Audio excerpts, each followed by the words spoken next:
안녕하세요. 전 전라도에서 나고 자라 지금까지 고향을 지키고 있는 40대 여성입니다. 제가 이렇게 글을 드리는 이유는 앞이 아무것도 보이지 않는 벼랑 끝에서 서본 경험 때문이에요. 인생을 살다 보면 누구에게나 역경이 찾아오기도 하고 예상치 못한 불행을 마주하기도 하는데요. 한 걸음조차 뗄 수 없을 만큼 힘이 들고 수만 번 내쉴 수 없을 정도로 아파도 절대 포기해서는 안 되는 거겠죠. 인생사라는 것이 모진 풍파가 지나고 나면 따뜻한 해가 비추는 법이니까요. 제가 겪어왔던 일도 그랬습니다. 절대 견딜 수 없을 것 같던 그 독한 나날도 지나고 나니까 그래도 견뎌지더군요. 그런 제 사연이 누군가에게 작은 희망이 되길 바라며 이야기를 시작해 볼까 합니다. 전 같은 고향, 같은 동네에서 알고 지낸 남자와 결혼을 했습니다. 사실 일찍이 도시로 나올 기회가 여러 번 있었는데 욕심이 많은 아버지 때문에 딱 발목이 잡히고 말았죠. 그게 무슨 소리냐고요? 부모님은 고향에서 농사를 지으며 사셨는데 논농사는 당연히 필수였고요. 봄에는 갯나무를 캤고 여름에는 호박이랑 고구마, 겨울에는 배추를 키우며 1년 내내 쉬는 법이 없었죠. 하지만 세월을 먹어가며 힘이 빠지는 건 생각도 않고 그저 논밭을 넓히기에만 욕심을 부리시니 그게 감당이 되겠어요? 오빠들은 진즉에 도시로 나갔고 이제 저 혼자만 부모님 곁을 지키고 있었죠. 만약 저마저 고향을 떠나면 아버지가 벌려놓은 논밭들을 결국 갈아엎고 말아야 할 겁니다. 처음에는 올해만 도와드려야지, 다음 해에는 딱 1년만 있다가 나가야지, 또 그 다음 해에는 내년엔 진짜 떠나야지 몇 번이나 다짐을 했건만 결국은 고향을 뜨지도 못하고 동네 오빠랑 눈이 맞아 눌러앉게 된 것이었죠. 그렇다고 후회를 했던 건 아니었습니다. 그래도 흙냄새, 바다냄새 나는 제 고향이 아니겠어요?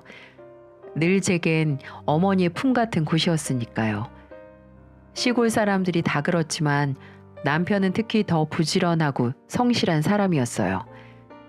어렸을 적부터 봐온 사람이니까 성심이 곱고 쓰잘데기 없는 짓을 할 사람이 아니라는 건 잘 알고 있었죠.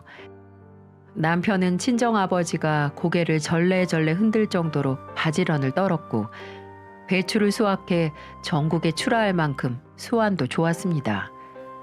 농산일이라는 것이 해도 해도 끝이 없는 고단한 삶이었지만 그런 남편과 고향에서 자리를 잡고 사는 인생도 나쁘진 않았어요. 돈이라면 먹고 사는데 지장 없을 만큼은 벌었고 가까운 곳에 친정과 시댁이 있었으니 더 좋았죠. 그리고 귀한 외동아들도 금이야 오기야 키워가며 그렇게 단란한 가정을 꾸렸습니다. 아들 녀석은 또 얼마나 바르고 착하게 자랐는지 몰라요. 고등학교를 좋은 성적으로 졸업을 했고 서울에 있는 좋은 대학교에 진학도 했습니다. 대학생이 되어서도 아르바이트까지 해가며 열심히 공부를 했죠. 바쁜 와중에도 제 엄마 아빠 생각한다고 안부 전화 한번 빼먹지 않았고요. 방학이 될 때면 꼭 고향으로 내려와 농사일을 돕곤 했습니다. 아이고, 우리 아들 왔니? 이번엔 내려오지 않아도 된다니까 뭐하러 왔어? 모처럼 친구들이랑 여행도 가고 좀 쉬면서 다음 학기 준비나 하지. 엄마 아빠가 너 없으면 농사 못 지을까 봐? 나한텐 고향집에 오는 게 쉬는 거예요. 엄마가 해준 밥 먹고 아빠랑 낚시도 하고 내가 서울에서 그런 걸 얼마나 그리워하는지 알아요? 그래? 그러니까 엄마가 해준 밥이랑 아빠가 하는 낚시가 그리워서 오는 거구나? 난 또 엄마 얼굴 보고 싶어서 내려오는 줄 알았지. 아유, 엄마도 참, 그건 당연한 거고요. 그렇지? 당연히 우리 아들이 날 보고 싶어 했겠지. 너 내려온다고 해서 이 엄마가 맛있는 거 많이 만들어 놨으니까 허리띠 딱 풀고 먹어라.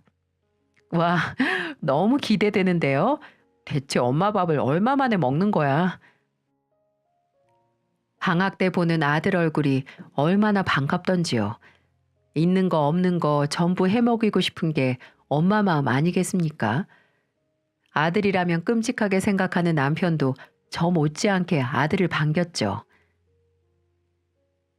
어이, 아들 왔어? 대학 생활은 어때? 어떻긴요. 학교 생활 별거 없어요. 다들 벌써부터 취업 준비하느라 눈이 벌게 져 있죠 뭐. 그 틈바구니 속에서 공부하는 게 머리가 아파서 그렇지 뭐 나쁘진 않아요. 그래? 근데 우리 아들은 취업 걱정하지 마. 네가 취직 못하면 이 아빠가 취업 다 시켜줄라니까. 네?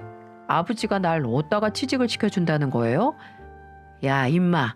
이 아버지가 가진 논밭이 얼만데 일거리라면 걱정하지 말라니까. 아주 널렸다 널렸어. 네? 아이, 아버지도 참. 그나저나 오랜만에 우리 아들 왔으니까 내일은 만사 제쳐두고 낚시나 가야겠다. 안 그러냐? 우리 두 사람 빠지면 엄마가 무지하게 힘들 텐데. 아니야. 네 엄마는 상상 이상으로 강한 사람이라서 괜찮여. 이따가 밥 먹고 낚싯대나 챙겨두자. 알았지? 아들과 남편은 때로는 친구처럼 스스럼 없이 잘 지냈습니다. 외동아들이라서 그런지 남편은 아들을 참 끔찍이도 아꼈어요. 자기가 밤낮 없이 열심히 일을 하는 것도 다 아들을 위해서 하는 거라며 배시시 웃고는 했습니다. 아들 또한 부모를 생각하는 마음이 남달랐어요. 뒷바라지하는 부모 고생을 조금이나마 덜어주겠다며 제 손으로 돈을 벌어 학비나 생활비를 보태려고 애를 썼죠. 살갑긴 또 얼마나 살거웠는지 모른답니다. 을의 아들이라면 무뚝뚝하기 마련인데 아들은 애교도 많고 농담도 잘하는 딸 같은 아들이었어요. 그렇게 우리 세 식구는 누구보다도 서로를 아끼면서 살았습니다. 그런데 아들이 우리에게 뜻밖의 말을 꺼내더라고요. 저녁을 먹고 난 아들이 진지한 표정으로 입을 열더군요. 엄마, 아버지, 사실 두 분께 드릴 말씀이 있어요. 할 말? 저 실은 영장이 나왔는데요. 다음 달에 바로 입대하려고요. 뭐? 영장? 벌써 영장이 나왔단 말이야? 아니, 다음 달에 입대하는데 왜 여태 말을 안 했어? 미리 말해서 뭐해요. 엄마 신경만 쓰이게. 그래서 지금 말씀드리는 거예요. 아유, 그래도 그렇지. 엄마는 너무 갑작스럽다. 엄마, 어차피 가야 하는데 너무 아쉬워할 필요 없어요. 그리고 눈 깜짝할 사이에 제대한다고 할걸요? 아유. 아들이 군대를 간다는 소식에 가슴이 덜컥 내려앉았습니다. 이런 날이 조만간에 올 거라고 생각은 했었지만 막상 현실로 닥치다 보니까 마음이 또 안 그렇더라고요. 남편도 입맛을 쩝쩝 다시며 먼 산만 바라봅니다. 생떼 같은 자식이 군대를 간다니까 그 사람도 마음이 헛헛했을 거예요. 하지만 남편은 애써 표정을 꾸미며 아들의 등을 토닥였어요. 그래, 그깟 군대 아무것도 아니다. 사내답게 씩씩하니 다녀와. 아버지는 3년이나 있다 왔는데 요새 나 아무것도 아니지. 그럼요, 아버지. 그러니까 걱정 말고 계세요. 저 금방 다녀올게요. 암만 우리 걱정은 하덜 말고 후딱 다녀와. 아들과 남편은 한동안 서로의 얼굴을 보지 못한다는 사실이 아쉽다는 듯 하루 종일 붙어 다녔습니다. 밭일도 같이 하고 읍내도 함께 다녀오고요. 둘이 찰싹 붙어서 저수지에다가 낚싯대를 들이웠죠. 그날도 아침 일찍 일어난 남편과 아들은 밭에 다녀오겠다며 트럭에다 농기구들을 실었습니다. 그게 제가 본 남편과 아들의 마지막 모습일 거란 생각은 꿈에서조차 하지 못했죠. 점심 먹으러 올 때가 지났는데도 두 사람은 집으로 돌아오지 않았어요. 이상하다는 생각에 아들과 남편에게 전화를 걸었는데도 연락이 통 닿질 않는 겁니다. 그리고 두 사람이 교통사고로 병원에 실려갔다는 소식을 듣고서야 전 예기치 않은 불행이 제게 찾아왔다는 사실을 알 수 있었어요. 이웃집 차를 얻어 타고 정신없이 병원으로 달려갔죠. 심각한 부상이라는 말까지만 들었기에 제발 숨만 붙어 있기를 간절히 바랬습니다. 하지만 제가 병원에 도착했을 때 남편은 이미 숨을 거둔 후였고 머리를 크게 다친 아들은 혼수 상태에 빠져 사경을 헤매고 있었습니다. 제가 맞닥뜨린 이 현실이 진짜인지 구분이 되질 않더라고요. 이 모든 게 꿈이었으면 누가 제게 독한 거짓말을 한 거라고 고백하길 빌고 또 빌었습니다. 병원에서 만난 경찰관은 남편이 몰던 트럭이 중앙선을 침범한 대형 트럭과 부딪혔다고 하더군요. 남편의 트럭은 가드레일을 뚫고 언덕을 굴렀답니다. 상대 운전자의 졸음운전 때문에 사고가 난 것 같다며 운이 없었다는 말과 함께 무척 안타까워 하더라고요. 운이 없다는 말로는 부족했어요. 이 세상의 모든 불행이 저에게만 닥친 것 같은 기분이었죠. 그렇게 허망하게 세상을 떠난 남편 때문에 시댁도 난리가 났습니다.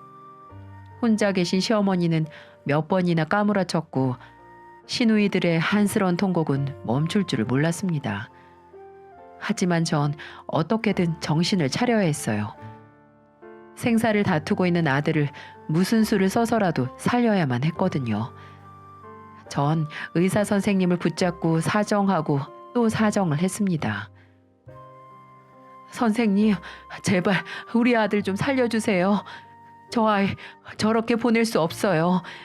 이제 저한테는 저 아이 하나밖에 남지 않았어요. 선생님, 제발요. 최선을 다해보긴 하겠지만 현재 뇌사 상태라서 언제 깨어날지는 저희도 장담을 할 수가 없어요. 우선 응급수술은 잘 됐으니까 기다려 보시죠, 어머님. 머리에 심각한 부상을 입은 아들은 좀처럼 의식을 되찾지 못했습니다. 그래도 죽지 않아서 다행이라고 생각했어요. 어쨌든 숨이 붙어 있으니까 이내 부스스 자리에서 일어나서 엄마 하고 절 불러주리라고 믿었습니다. 아들을 중환자실에 두고 남편의 장례를 치렀는데요. 영정사진 속의 남편은 빙그레 미소만 짓고 있더라고요. 여보, 우리 아들 데리고 가지 말고 살려줘요, 제발. 아직 좋은 인생 더 살아야 하잖아요. 그러니까 당신이 우리 아들 좀 살려줘요. 먼저 간 남편에게 눈물로 말을 해봐도 아무 대답도 돌아오지 않더군요. 남편이 지켜주지 못한데도 우리 귀한 아들 저렇게 보낼 수는 없었습니다. 북받쳐 오르는 슬픔과 원망을 억지로 삼키며 전 하루도 거르지 않고 아들 곁을 지켰어요. 한 번이라도 더 쓰다듬고 한마디라도 더 말을 걸어줘야 우리 아들의 의식이 돌아올 거라고 생각했거든요. 딱딱하게 굳은 아들 몸을 한없이 주물렀고 대답이 돌아오지 않아도 계속 말을 걸었습니다. 아들의 눈꺼풀이 미세하게 움직이기라도 하면 금세 벌떡 일어날 것 같다는 희망까지 가졌죠. 전 아들이 깨어나지 못할 거라고는 조금도 생각하지 않았습니다. 우리 아들이 얼마나 씩씩한데요. 분명히 툴툴 털고 일어나서 제게 사랑한다고 말을 해줄 겁니다. 전 그렇게 믿었어요. 그런데 정말 이상한 점은 아들 녀석이 예전에 제게 했던 말이 자꾸 떠오르면서 귓가에서 맴도는 거예요. 몇 년 전 아들은 제게 장기 기증을 신청했다는 이야기를 꺼낸 적이 있었어요. 그 말에 화들짝 놀란 저는 아들에게 핀잔을 주었었죠. 젊은 애가 그런 짓을 뭐 하려고 해? 엄마 두고 죽기라도 하려고? 에이, 누가 죽는데요? 사람 일이라는 게 모르는 거니까 죽더라도 가치 있게 죽고 싶다는 거죠. 저로 인해서 다른 생명들을 구할 수 있다면 얼마나 좋은 일이에요? 그런 소리 하지도 말어. 난 우리 아들이 죽는다고 해도 머리카락 한 올도 내줄 생각이 없으니까. 엄마, 사람이 죽으면 흙으로 돌아가서 소멸해 버리잖아요.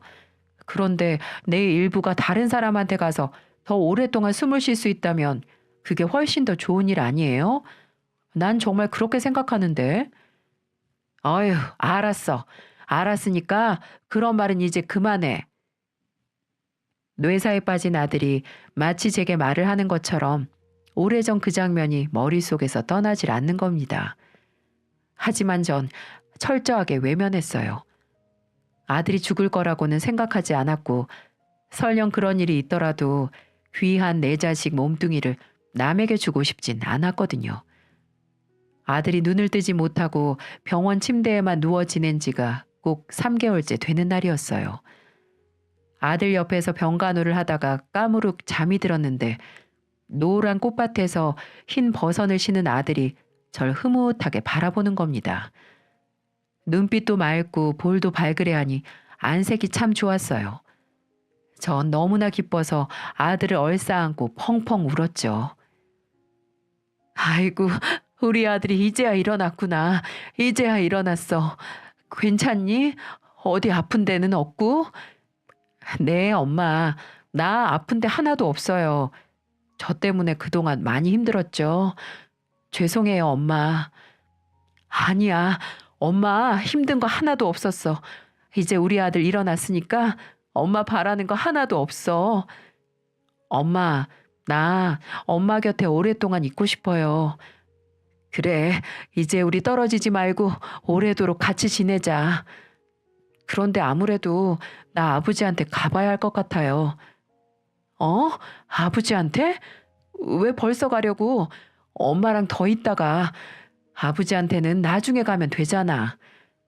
아버지가 외롭잖아요. 아버지랑 낚시도 하고 라면도 끓여 먹으려고요. 그래도 이제 일어났는데 엄마 서운하게 왜 벌써 간다고 해? 엄마, 난 이제 괜찮아요. 그러니까 엄마도 기운 내요. 네? 알았어. 기운 낼 테니까 좀 더 이따 가라니까. 아버지가 기다리니까 가봐야 돼요. 내가 또 보러 올게요. 네? 아휴, 왜 이렇게 급해? 조금만 더 이따가 가라니까. 어? 제가 그렇게 말리는데도 아들은 끝내 손을 흔들며 사라지더군요. 그런 생생한 꿈을 꾸고 난 뒤 눈을 떠보니 왠지 모르게 가슴이 뻥 뚫린 것처럼 헛헛하더라고요. 그리고 그날 오후 침대에 곤히 누워있던 아들은 조용히 세상을 떠나고 말았죠. 아들 녀석은 제게 마지막 작별 인사를 하고 떠나려고 했던 모양입니다. 전 야속하게 떠난 아들을 부둥켜 안고 눈물을 쏟았지요. 마치 심장이 뜯겨 나가는 것처럼 아팠습니다. 바깥은 따뜻한 봄날이었고 환한 햇살이 가득했지만 제 마음은 스산한 겨울이었고 한 치 앞도 보이지 않는 어둠뿐이었어요. 이제 아들을 제 품에서 떼어놓아야 하는 순간이 다가왔습니다. 전 수백 번 고민을 한 끝에 아들의 바람을 따라주기로 했죠. 저는 보호자로서 아들의 장기 기증에 동의를 했고 아들의 일부는 5사람에게 새로운 생명을 안겨주었습니다. 그렇게 아들을 보내고 나서도 전 제자리로 돌아오지 못했어요. 한순간에 남편과 자식을 잃고 가정이 산산조각 나버렸는데 제정신인 게 더 이상한 일이겠죠. 좀처럼 정신을 차리지 못한 저를 제일 먼저 알아차린 건 바로 시어머니셨습니다. 자식과 손자를 잃은 시어머니 또한 얼마나 아프시겠어요. 연로하신 데다 건강도 좋지 못하신데 이런 일까지 겪어야 했으니 속이 새까맣게 타고 제만 남아있으실 겁니다. 하지만 어머니는 당신 걱정보다 제 걱정을 먼저 하셨어요. 아가, 이럴수록 정신 차려야 해. 썩을 놈이 어미랑 마누라 버리고 먼저 가버렸지만 산 사람은 살아야 할 것 아니냐. 아가, 그러니까 마음 야무지게 먹고 꼭 버텨야 한다. 어머니, 저 그럴 자신이 없어요. 밥도 안 넘어가고요. 물도 안 넘어가요. 이렇게 살아서 뭐해요? 그냥 애 아빠 있는 곳에 갈까 봐요. 예, 그런 소리 마라. 아무리 견디기 힘들어도 이 악물고 참아야 해. 그렇게 버티고 또 버티면 세월이 다 알아서 해줄 거야. 무슨 소린지 알겠어? 어머니는 제가 무척 불안해 보이셨나 봅니다. 당분간 절 혼자 둘 수 없다고 하시면서 아예 저희 집에 짐까지 싸들고 오셨더라고요. 멍하니 하늘만 보고 있는 시간이 길어진 절 대신에 밭일도 나가셨고 밥을 먹는 둥 마는 둥 하는 제 입속에 손수 밥숟가락을 넣어주셨죠. 솔직히 말하자면 당시 그때가 기억이 잘 나지 않아요. 그만큼 정신을 다 놓고 살았던 것 같네요. 내일은 나랑 밭에 좀 나가보자꾸나. 너희 밭인데 힘없는 나한테 전부 맡길 생각이야? 나가서 볕도 쬐고 바람도 쐬면 기분이 좀 달라질 거다. 어? 어머니, 저 논밭 처분할 생각이에요. 애 아빠도 없는데 가지고 있어서 뭐해요? 저 농사지을 정신 같은 거 하나도 없어요, 어머니. 아니, 얘가 그래도 그럴수록 정신 챙겨야 한다고 내가 몇 번을 말해. 지금은 세상만사 다 귀찮고 힘에 부치겠지만 시간 지나면 괜찮아진대도. 그러니까 마음 단단히 먹고 버텨라. 숨이 막혀서 살기 싫어도 바득바득 살아야 한다. 어? 내 얘기 알아듣겠어?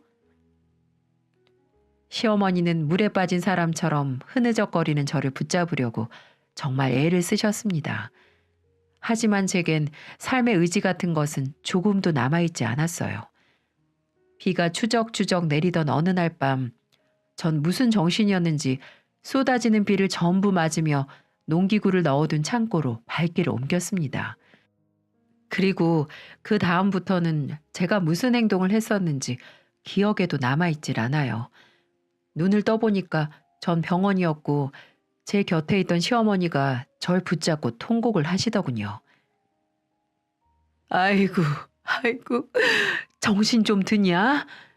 어머니, 대체 왜 그랬어? 어? 아무리 힘들더라도 그러면 안 되는 거잖니. 너까지 떠나버리면 난 어쩌라고.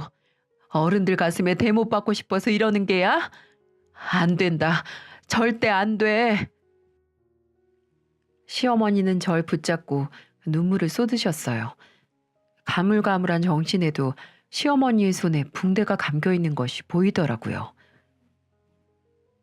어머니, 그런데 손은 왜 그래요? 다치셨어요? 아무것도 아니야. 난 괜찮으니까 너나 정신 좀 챙겨라. 어? 당시에는 뭐가 뭔지 잘 몰랐고 나중에 친정엄마가 왜 시어머니의 손이 다쳤는지 설명해 주시더라고요. 뭐에 홀린 듯 하지 말아야 할 짓을 하게 된 저는 정신을 잃고 창고에서 쓰러져 있었다는 겁니다. 이상한 낌새를 눈치챈 시어머니는 창고에 누워있는 저를 발견했고 본능적으로 제 입을 억지로 열고 손가락을 집어넣으셨대요. 제가 삼킨 걸 모두 개워내려고 했던 것이었겠죠. 그런데 제가 무의식 중에 시어머니의 손가락을 힘껏 깨물었나 봅니다. 손가락이 절단된 상황이었는데도 시어머니는 다른 손가락을 집어넣었고 결국 모두 토하게 하고 난 뒤에야 119에 신고를 했다는 거죠. 다행히 접합 수술이 잘 끝나서 손가락을 잃지는 않았지만 너무나 죄송스러운 마음에 고개를 들 수가 없었어요. 어머니 손가락 제가 그랬다는 얘기 다 들었어요. 그러게 왜 그러셨어요? 죽게 내버려 두지 왜 그러셨냐고요? 이깟 손가락 하나 잘려나가도 우리 귀한 며느리보다 더 중하겠니? 나 아들도 잃고 손자도 잃었어. 그런데 딸처럼 생각하는 너까지 잃으면 내가 더 살아서 뭐 하겠어? 어머니, 나 손가락이 떨어져도 하나도 아프지 않았다. 오직 네가 이대로 영영 눈을 뜨지 않을까 봐 그 걱정뿐이었어. 그러니까 다신 이런 짓 하면 안 돼. 약속할 수 있겠니? 저 너무 힘이 들었나 봐요. 저도 제가 왜 그랬는지 잘 모르겠어요, 어머니. 시어머니는 눈물을 흘리는 절 가만히 보시더니 품속에서 뭔가를 꺼내 보이셨어요. 낡은 사진 한 장이었는데요. 사진 속엔 남편과 아들이 잡은 물고기를 들고 환하게 웃고 있었어요. 나도 죽고 싶을 정도로 아프단다. 매일같이 이 사진을 보면서 우리 아들놈이랑 손자 녀석 얼굴 기억하려고 애쓰고 있어. 그래야 내가 저승에 가서도 우리 애들 찾을 거 아니냐. 이 늙은이도 이렇게 애를 쓰는데 네가 약하게 굴면 어떡하니? 네가 이러는 거 먼저 간 애들도 절대 바라지 않을 거다. 시어머니가 눈물이 가득 찬 눈으로 간곡하게 말씀을 하시는 거예요. 전 그런 시어머니를 보면서 부끄럽다는 생각이 들더군요.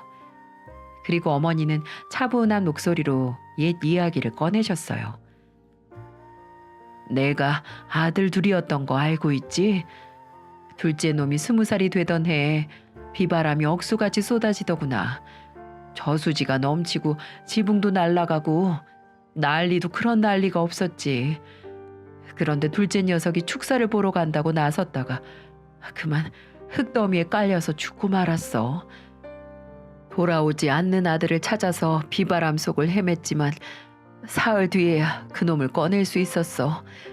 흙투성이가 돼서 얼굴은 만신창이가 되었는데 내 아들이 맞는지도 모르겠더라고.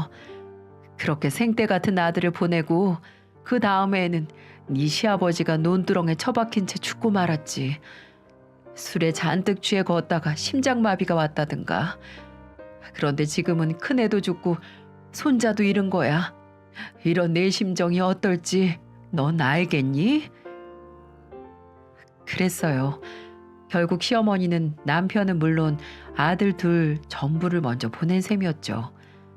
저보다 더 아팠으면 아팠지 결코 덜 아프진 않았을 겁니다. 그래도 살려고 했다. 그래야 내 새끼들 먹여 살릴 수가 있으니까. 만약 죽을 거면 같이 죽자. 나 혼자 있으면 뭐하니?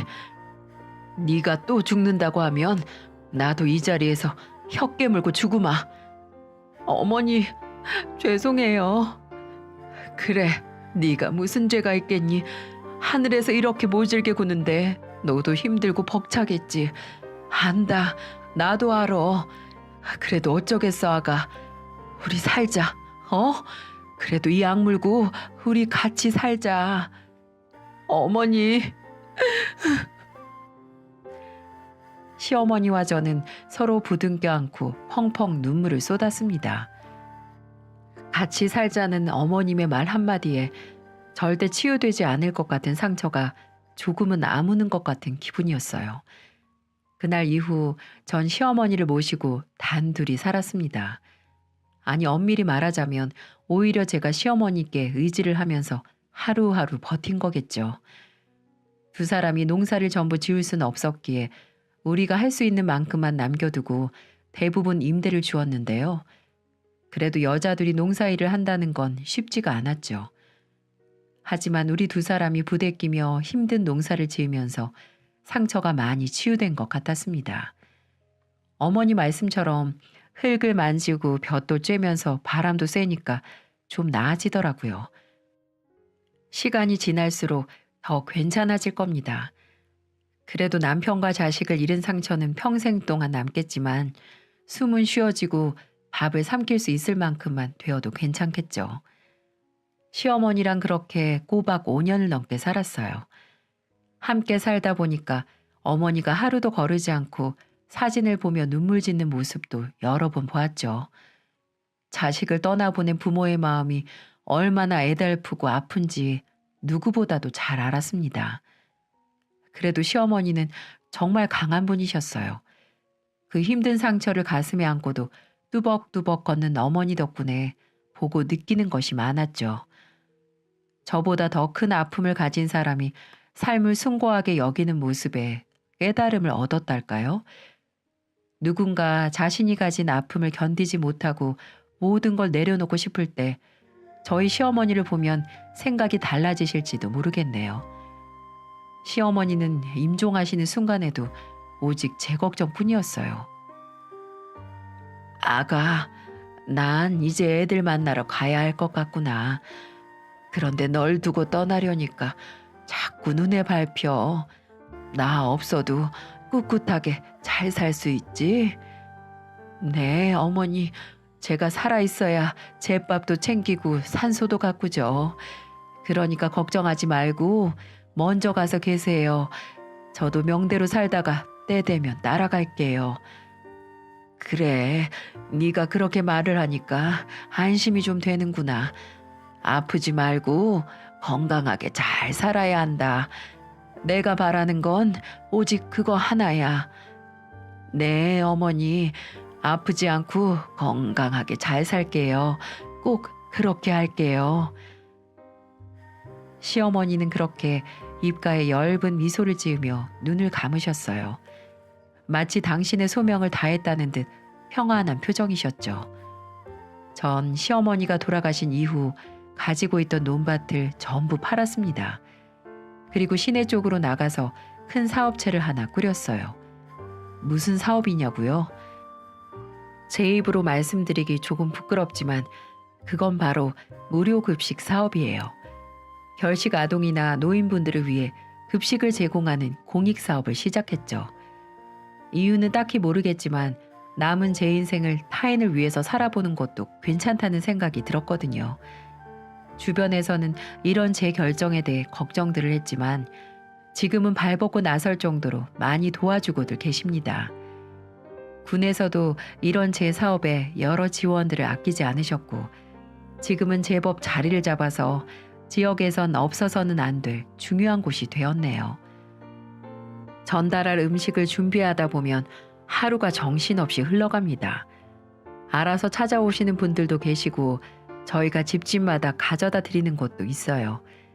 음식을 준비해서 내어드리면 맛있게 드시는 모습에 말할 수 없는 기쁨을 느끼게 되죠.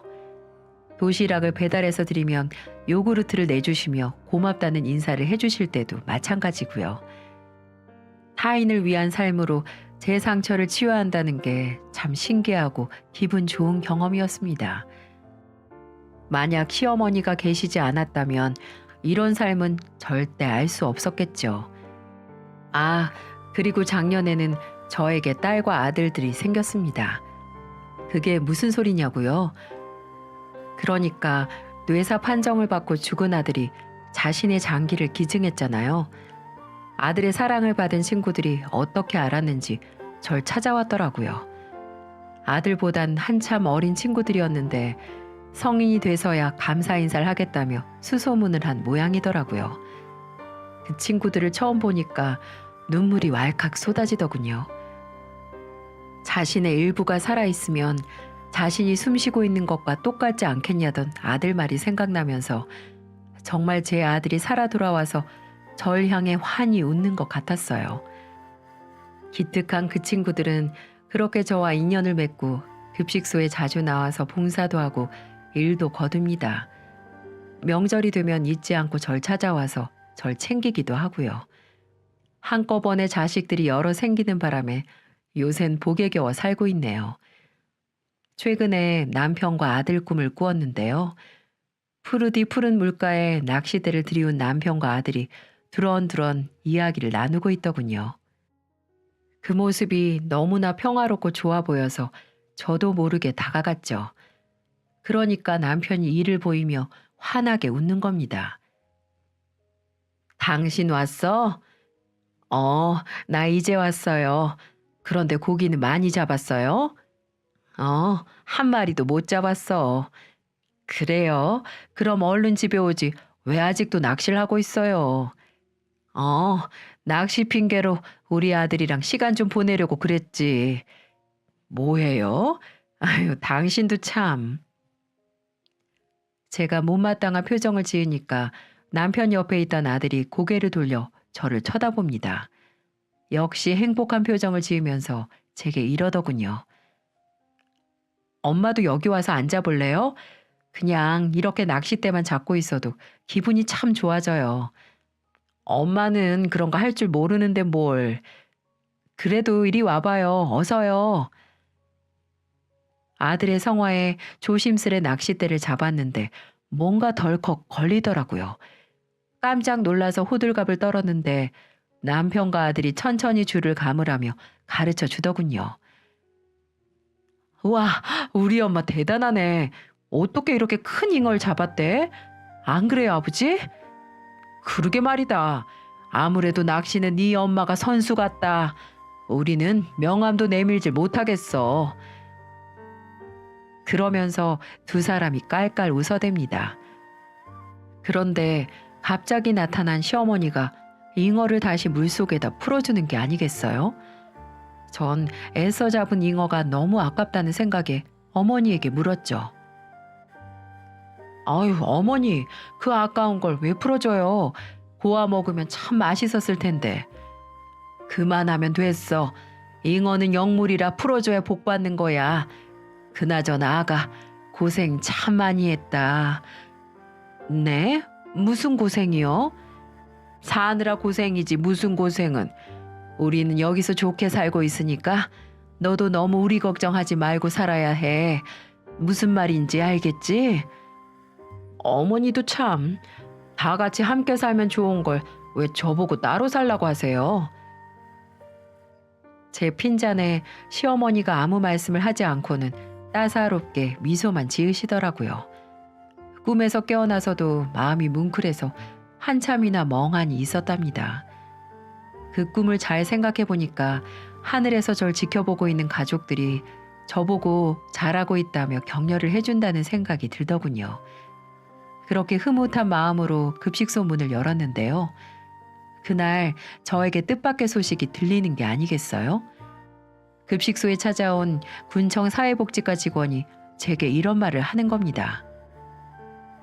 사장님, 좋은 소식이 있어요. 이번에 여기가 정식으로 지원을 받게 됐어요. 사회복지과 사업으로 지정이 되신 겁니다. 네? 아, 그래요? 그게 정말이에요? 네. 이제 직원들 인건비나 재료비 걱정 없이 사업 진행하셔도 됩니다. 그것 말고도 세금 부분이나 애 먹고 계신 부분들도 다 처리가 될 거고요. 아유, 정말 감사합니다. 감사해요. 군청에서 여러모로 지원을 받고 있었지만 이젠 정식으로 승인을 받은 복지사업으로 승격이 된 것이죠.